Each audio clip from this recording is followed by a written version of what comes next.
नमस्कार। आज के विज्ञान शिक्षण में मैं चंद्रकला नेगी, विद्यालय शिक्षा उत्तराखंड।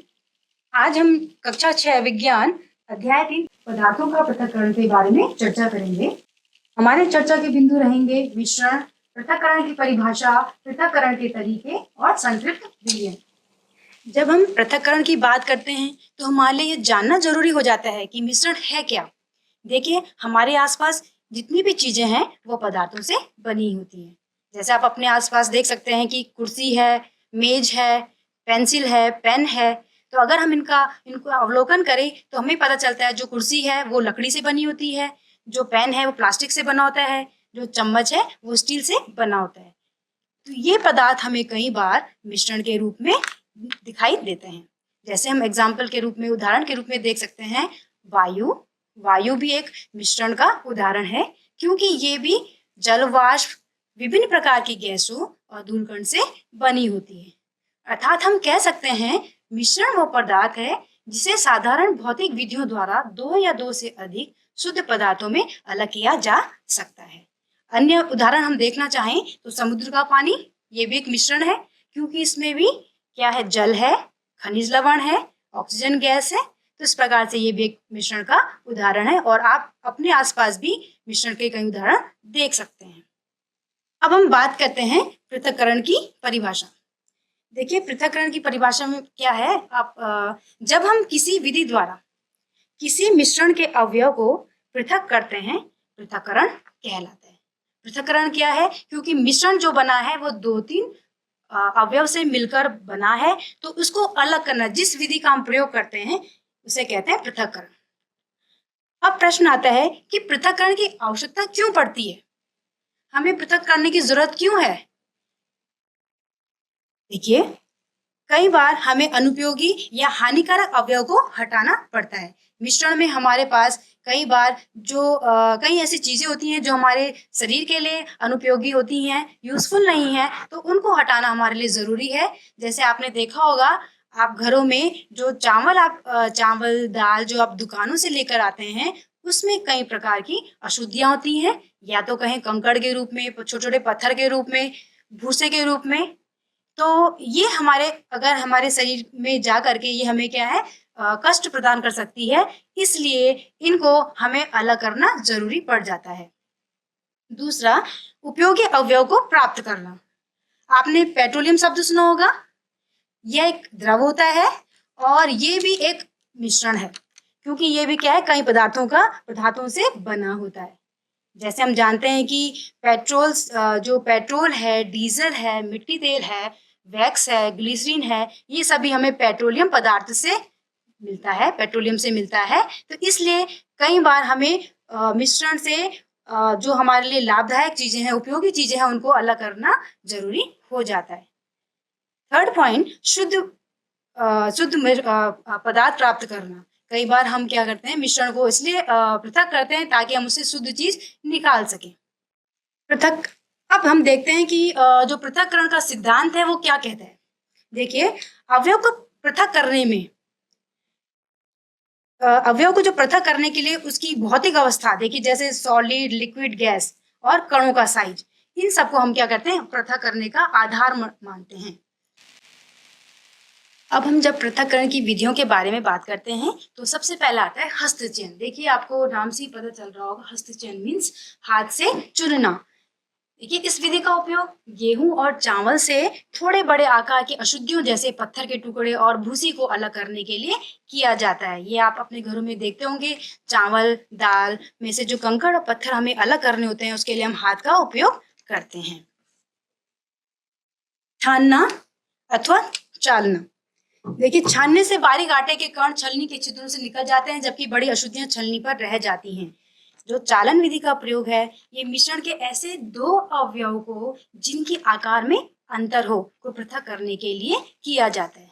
जैसे आपने देखा होगा, घर में हम क्या करते हैं, आटे को छानते हैं। तो आपने देखा होगा, जो आटा छन करके, जो क्योंकि आटा बारीक कण है, वो छन्नी से छन करके नीचे आ जाता है बर्तन पर, और जो भूसा है वो ऊपर छन्नी में रह जाता है।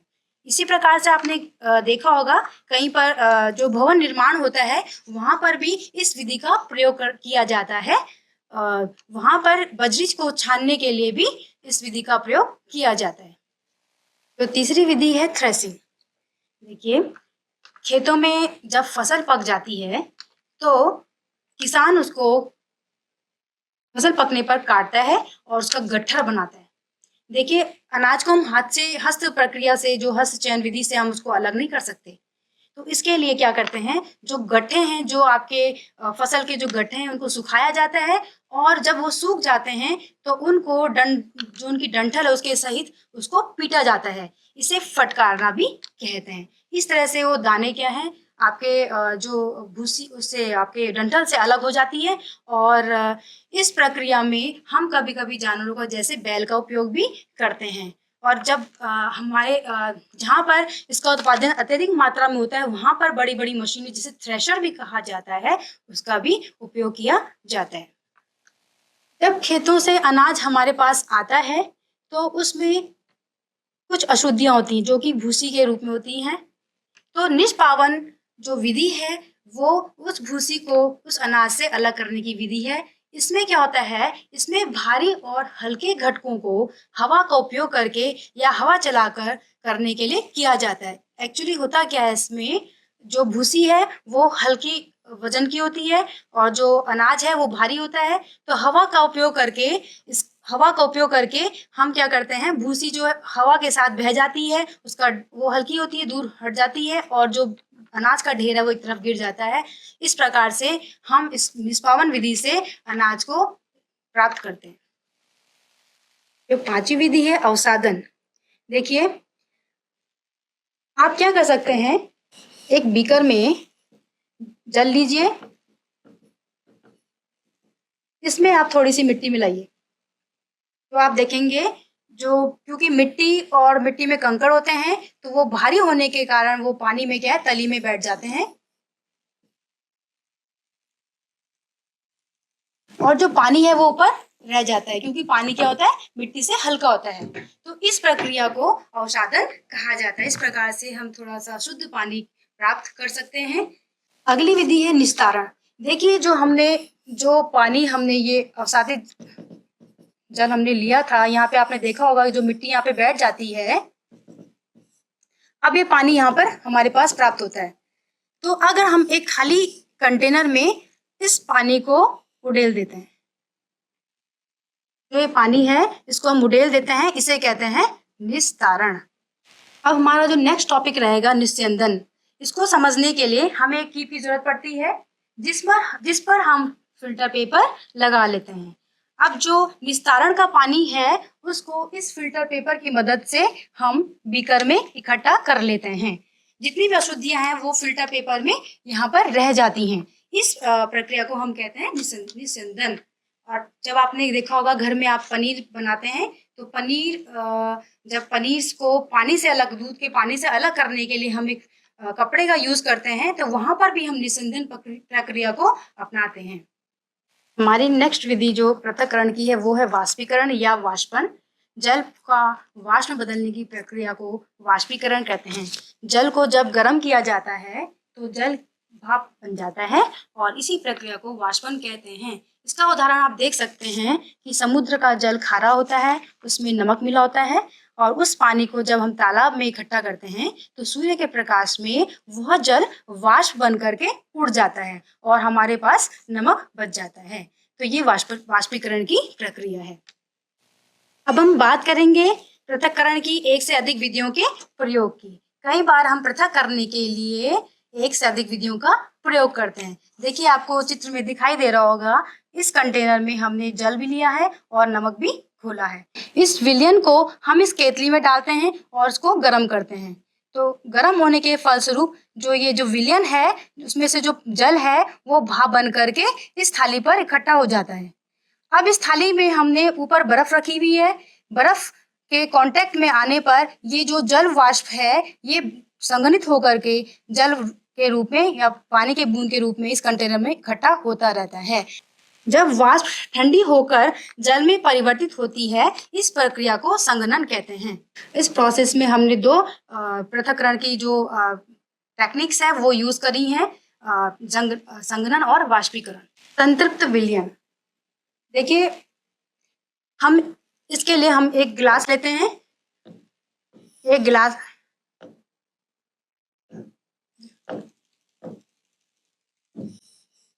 एक गिलास लेते हैं, उसमें आप थोड़ा सा पानी ले लीजिए। अब इसमें आप क्या करेंगे, 1 चम्मच चीनी डालिए, ये आसानी से घुल जाएगा। दूसरा चम्मच चीनी डालिए, ये आसानी से घुल जाएगा। तीसरा चम्मच डालें, वो भी आसानी से घुल जाएगा। लेकिन एक बार ऐसी स्थिति आएगी जब आप और चीनी मिलाएंगे उसमें, ये चीनी घुलना इसमें बंद हो जाएगा। इस स्थिति में इसको कहते हैं संतृप्त विलयन। तो वह विलयन जो किसी दिए गए तापमान पर अधिक मात्रा में विलय को नहीं घोल पाता, संतृप्त विलयन कहलाता है।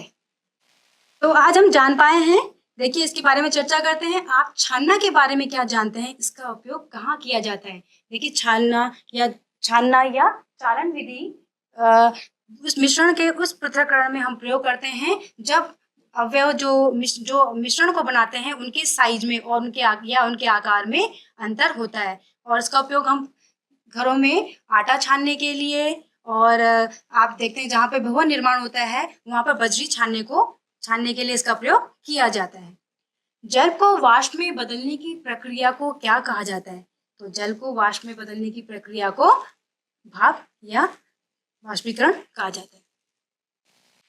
तो आज हम जान पाए हैं, हमने कई विषयों के बारे में चर्चा करी है। तो पहला प्रश्न है, आप छानना के बारे में क्या जानते हैं और इसका उपयोग कहाँ किया जाता है? देखिए, चालन विधि का प्रयोग मिश्रण के ऐसे 2 अवयवों को जिनके आकार में अंतर हो को पृथक करने के लिए किया जाता है, और घर में हम इसका उपयोग आटा छानने के लिए करते हैं। जल को वाष्प में बदलने की प्रक्रिया को क्या कहा जाता है? तो जल का वाष्प में बदलने की प्रक्रिया को वाष्पीकरण या वाष्पन कहा जाता है। तीसरा प्रश्न, संतृप्त विलयन क्या है? वह विलयन जो किसी दिए गए तापमान पर अधिक मात्रा में विलय को नहीं घोल पाता, संतृप्त विलयन कहलाता है। बच्चों, आज आपको एक गृह कार्य दिया जा रहा है, आप इसको अपने घर में करेंगे। अपने घर पर माताजी अथवा अन्य बड़े सदस्यों के साथ चावल, गेहूं व अन्य पदार्थों को साफ करने की प्रक्रिया को ध्यान से देखिए। क्या आप इन कार्यों में उनका हाथ बटाते हैं? धन्यवाद।